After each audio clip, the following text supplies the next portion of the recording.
Hey, we're live.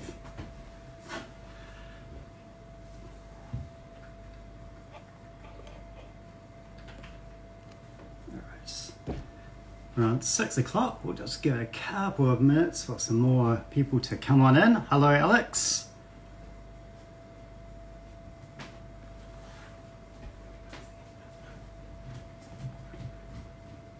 While you're waiting, feel free to start pouring your wines in advance if you like to. Maybe save the bubbles for a bit later.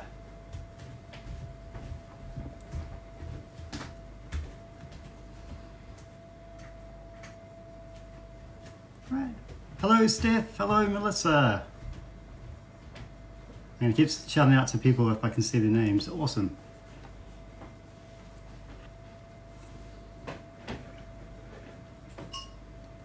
Show us some love if you are a lover of wine.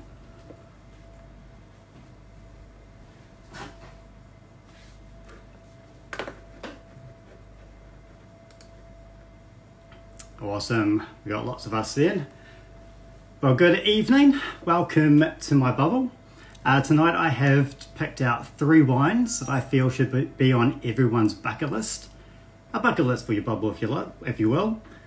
Focusing more on the Mediterranean, which is the heart and soul of where wine has come from. It was a bit of a daunting task to choose only 3 options tonight. So if you have any other ideas at the end, feel free to leave it in a comment.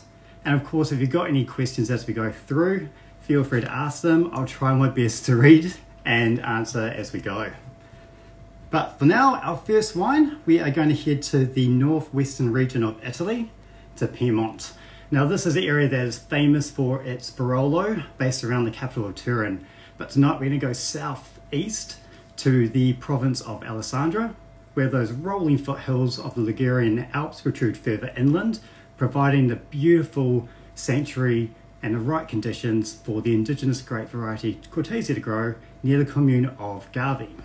Now, Cortese is a dry, lighter style of wine with a generous amount of acidity.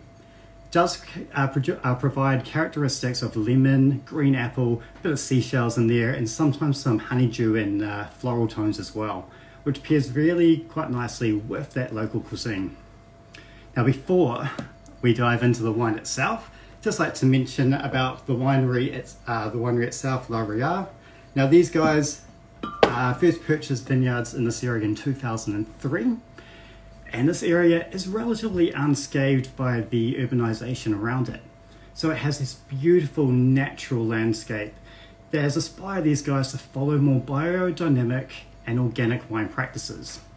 This isn't just environmentally friendly, but also means that these wines can translate and express its terroir much better.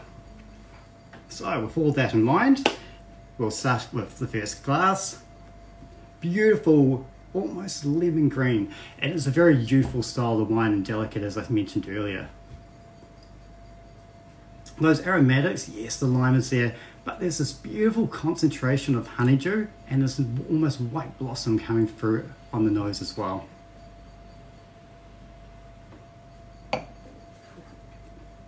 Now that acidity is on par with our friends from Albarino and Riesling, so if you know anyone who are into those varieties, this will be a safe bet to get them onto.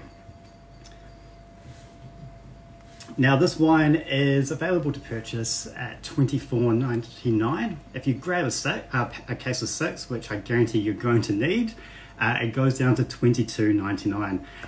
If you're trying this wine at home, or it sounds like the perfect wine for you, give us a thumbs up. Let us know how you feel about it.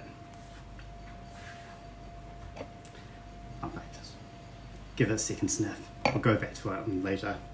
So for our next one, we're going to head to the northeastern part of Spain in Catalonia. Now, Catalonia is quite a large basic region that encases a few DOs. Now, near the top DO of Empordà is a village coincidentally named Perelada. And this is where the second wine is produced from. The grapes are sourced further south near Barcelona from Penedès, And yes, it is a sparkling wine, which seems a bit of an odd thing to add to a bucket list, but Cava is quite different stylistically. By using indigenous grape varieties and being a much warmer region to grow things compared to our friends up in Champagne, we do end up getting styles that are a lot more fruit driven and the acidity is a little bit softer. Now this wine in particular, let me pour it for me now, is about 65% Grenache, or for the rest of us in the world, Grenache, made up with the remainder made up from Pinot Noir and an indigenous grape variety Trepat. Now if you've had a chance to try Grenache as a rosé from southern France, you would recognise those beautiful fresh strawberry characteristics. We are expecting to have this translated from the glass as well, so let's give it a go.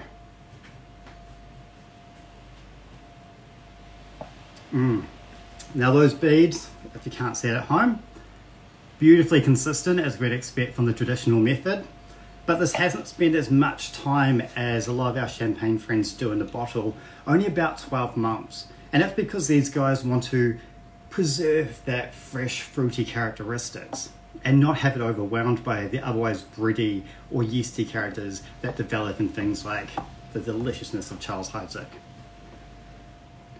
Now, if you are a fan of sparkling wine and you feel like you need one of these as well, or maybe 6, perfect for the balconies in autumn, it is currently on sale at $14.99. Case of 6 goes down to $13.99. Exceptional value, must have for the kitchen pantry for basically any day finishing in Y. Now, our last wine, we're going to head further south down to the neighbouring area around Valencia. Now this area is a lot more warmer, a lot more arid. So we need to have grape varieties that are going to be much better to handle these conditions. The native variety in this area is Bobal, and it does handle these drought conditions exceptionally well. And as a side note, Bobal is one of my most favourite red wine grape varieties. If you're wanting to try and pull someone's rubber arm to try this wine, it is similar in style to things like Syrah and Cabernet Franc. It has a dry, medium to full body, bit more acidity, which is quite nice and fresh, but the tannin structure is a lot more approachable, a lot more kind and structural. The flavours we expect to have in this will be black fruits, licorice characters, and cocoa as well. Now this wine has been rated as a Crianza, which means it will have also spent some time in wood or in oak aging. So this will help to add more fullness to the wine, as well as introduce some more characteristics from the wood as well. This wine in particular is sourced from little bush vines that are about 50 years old, so half a century there, and has been aged for 12 months in a combination of French and American oak. So we're going to get the best of both worlds in the sense of all that lovely spicy characteristics from the French and those vanilla coconut tones from the Americas. So let's give this one a go. Aromatically, you've got those beautiful black fruit, almost a hint of dried herbs coming in, showing a little bit of development, which is fantastic. The American oak can sometimes dominate, but in this wine, it works perfectly with those darker, more concentrated fruits and almost pulls everything nicely together.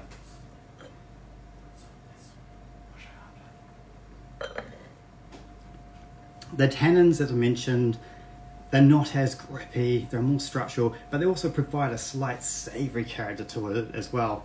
So there's a lot of concentration coming through in this wine. All that, and it's still only $24.99. Unfortunately not on sale at the moment, but it does come on and off time to time. But if you are after all 3 of these wines, or at least 1 bottle of each, you can buy it as a kit through our website.